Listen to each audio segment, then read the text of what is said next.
నెల్లూరు జిల్లా కలిగిరి మండలం తూర్పు గుడ్లదోన గ్రామంలో నెల్లూరు జిల్లా కలిగిరి మండలం తూర్పు గుడ్లదోన గ్రామంలో పట్నం రవీంద్ర మెగా క్రికెట్ టోర్నమెంట్ నిర్వహించారు. ఈ కార్యక్రమంలో పట్నం రవీంద్ర మాట్లాడుతూ క్రీడల పట్ల యువత మరింత ఉత్సాహవంతులుగా నిలవాలని, అలాగే రానున్న రోజుల్లో హాకీ, కబడ్డీ లాంటి క్రీడలను కూడా తీసుకురావడానికి తన వంతు సహకారాన్ని అందిస్తానంటూ తెలిపారు.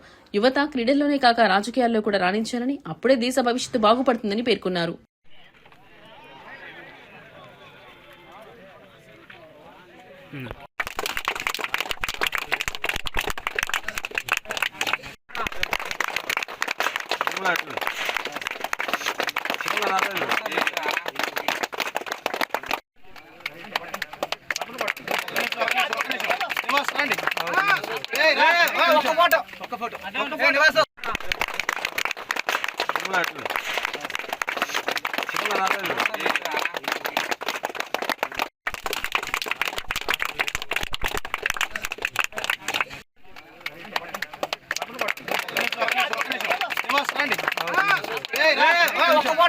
ఫోటో